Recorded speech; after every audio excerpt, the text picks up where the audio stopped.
한국이 G7에 추가로 초대돼 앞으로 전세계 리더격인 G11의 멤버로 입성할 가능성이 매우 높아졌습니다만 G7 멤버 중에 일본은 이에 대해 불편한 심기를 드러냈고 수출 규제도 끝내 해제하지 않은 모습을 보였습니다. 이러한 맥락은 양국이 여전히 외교적으로 강대강 국면을 지속하고 있는 것으로 파악됩니다. 특히 최근 트럼프 대통령의 한국의 G7 입성 제안에 대해 일본은 불편해하는 이유가 있다고 합니다.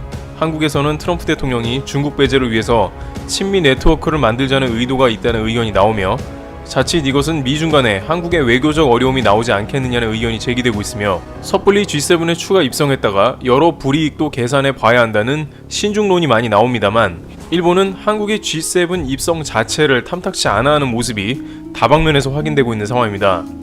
일본은 왜 한국의 G7 추가 입성에 관해 다른 나라와 달리 불편해하는지와 최근에 한일 간의 수출 규제를 비롯해 여러가지 상황을 동시에 묶어서 일본이 한국을 경계하는 이유가 무엇인지 살펴보도록 하겠습니다. 첫 번째, 일본은 유럽 사회와 동급이다. 우선 이번 G7에 추가로 한국이 입성할 가능성이 나오자 즉각 일본 외무성은 불편하다는 반응을 보입니다. 그러면서 아시아 유일 G7에 들어간 의미가 퇴색된 것이다 라고 다소 납득하기 어려운 이유를 밝힙니다. 그런데 일본 정부의 외무성조차 아시아 유일이라는 말을 쓰는 것은 오래전부터 일본에서 주장되어 온 일본은 유럽에 가깝다는 주장도 참고가 될 수 있습니다. 일본은 20여 년 전부터 유럽연합 EU에 가입해야 한다는 주장이 학계에서 나왔는데 그 이유는 일본은 동북아시아의 경제권에 속할 정도가 아니며 이를 뛰어넘는다는 것이었습니다. 이런 주장은 실제 1999년 일본 도쿄 학회에서 일본은 EU에 가입해야 한다는 세미나를 개최할 정도로 사회적 동의를 받으면서 경제적이나 여러가지 위상을 봤을 때 일본은 유럽 경제권에 속하는 것이 맞다고 주장하는 것입니다. 친미 네트워크인 G7 역시 그러한 맥락에서 서방사회 그룹으로 일본은 속해야 한다는 시각이 지배적입니다. 그러다 보니 트럼프 대통령의 한국 가입 제안은 일본으로서 당황스러운 것이며 미국의 진위를 파악해야 한다고 나옵니다. 하지만 트럼프 대통령은 구시대의 네트워크는 버리고 이제 G11으로 가야 한다고 강조하는 것을 보자면 한국도 G7에 추가로 가입될 확률이 커질 것으로 보입니다. 기존 G7국에서 일본은 협조를 잘하지만 다른 나라들이 미국의 예정과 달리 시큰둥한 것도 트럼프 대통령이 G7을 손보고 싶은 마음이 들게 한 것으로 파악됩니다. 게다가 일본은 한국을 중심으로 한 새로운 세력에 대한 부담이 적지 않을 것입니다. 이들 새로 가입하는 국가는 앞으로 기존보다 좀 더 강력한 영향력을 행사할 것이기 때문입니다. 두 번째, 외교 무대, 한국 등 실력파, 신진 세력 부담. 일본이 부담스러운 점은 G7으로 극히 한정된 네트워크에 실력 있는 국가들이 새롭게 들어온다는 점입니다. 여기에 기존 G7 국가들은 러시아 입성을 제외하고는 환영하는 분위기라고 전해지고 있습니다. 특별히 한국은 그 중에 가장 실력파 국가 중 하나입니다. 이번 팬데믹 상황으로 K-방역은 전세계 언론에서 거의 매일 언급될 정도로 주목을 받았고 드라이브스루 진료소를 비롯해 각종 노하우가 G7에 모두 수혈됐습니다. G7 입장에서는 이렇게 새로운 실력파들이 들어와서 조직의 힘을 보태면서 차세대의 경제협력이나 안보를 논하는 것이 훨씬 더 도움이 될 것입니다. 현재 지구상의 가장 큰 이슈에 팬데믹 사태를 논하자는 핵심 자리인데 한국이 없는 것도 무게감이 떨어지는 상황이기 때문에 트럼프 대통령은 이를 고려해 적극 호출했다고 밝혔습니다. 트럼프 대통령은 백악관 기자회견에서 한국은 이번 방역을 매우 효과적으로 해낸 국가였다라면서 미국의 진단키트도 먼저 보냈다는 메시지를 강조하며 G11에 반드시 포함되어야 한다는 의지를 보였습니다. 한편 방역이나 최근 이렇다 할 국제사회의 목소리를 내기 어려운 일본 입장에서는 외교관계가 껄끄러운 한국이 주목받으며 떠오르는 것이 마땅치 않을 수 있습니다. 그런데 트럼프 대통령은 더 일본을 당황하게 합니다. 세 번째, 트럼프 대통령 한국의 적극 전화에 일본 당황. 최근 일본의 설문조사에 의하면 가장 일본에 좋았던 미국 대통령이 누구냐는 질문에 일본 사람들은 대부분이 현직 대통령이 아니라 오바마 대통령을 골랐습니다.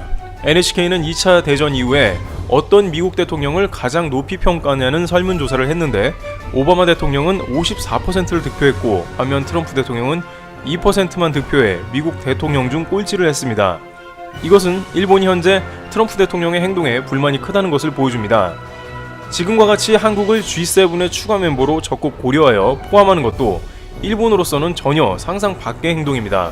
트럼프 대통령은 1일에 문재인 대통령과 전화 통화에서 자신의 구상이 일회성 G7 초청이 아니라 이제 G11으로 정식적으로 가겠다는 포부임을 밝히며 한국이 반드시 필요하다는 취지의 통화를 한 것으로 전해집니다.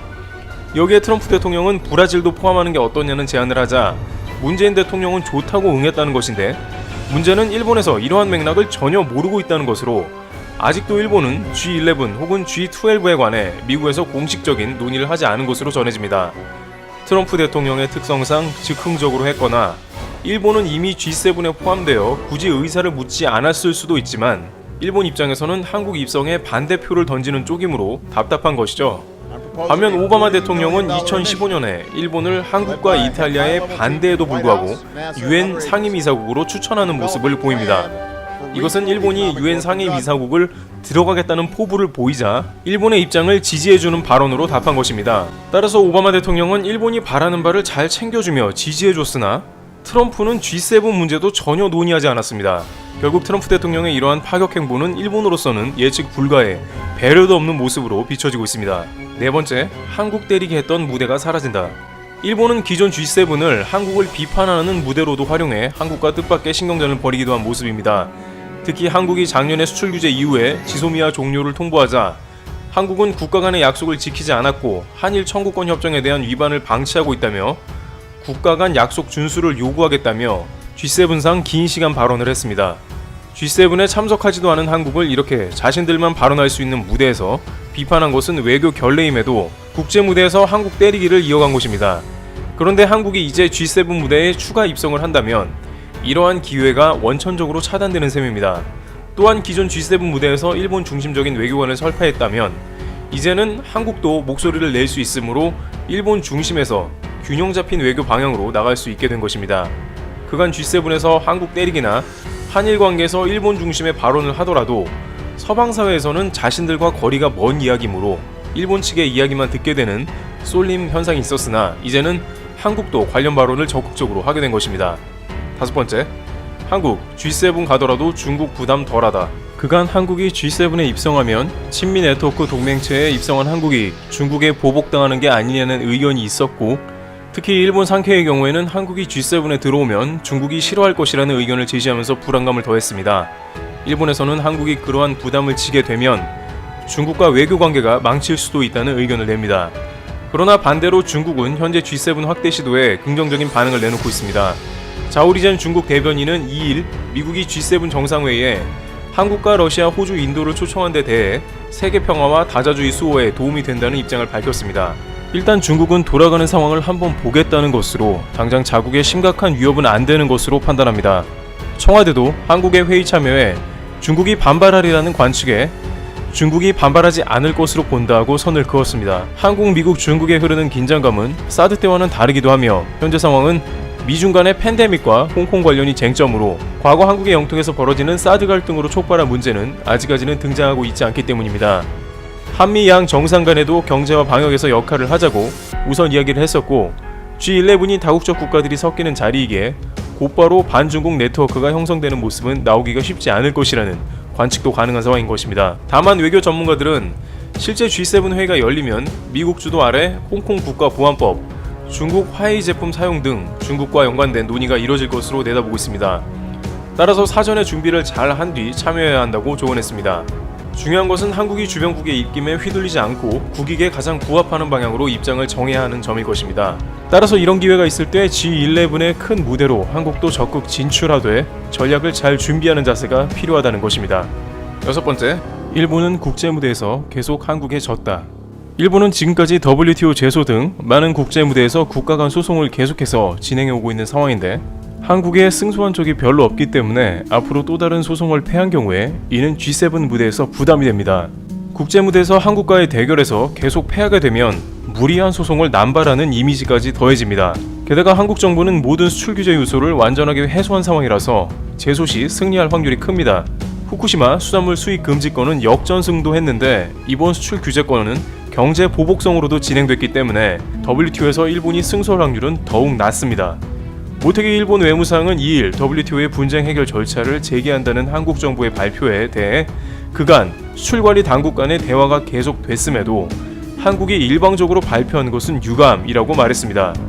이것은 자신들이 WTO 분쟁에도 불리한 상황임을 어느 정도 알고 있다는 것으로 판단되며 만약 WTO에서 또 패한다면 G11 무대 등 각종 외교 무대에서 한국과의 만남은 그야말로 부담스러운 장이 될 것입니다.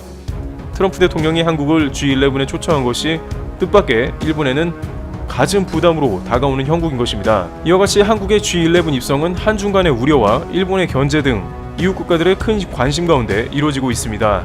한국의 영향이 커지고 국격이 올라간 만큼 G11에서도 신중하며 적절한 외교 전략이 요구되는 시점입니다.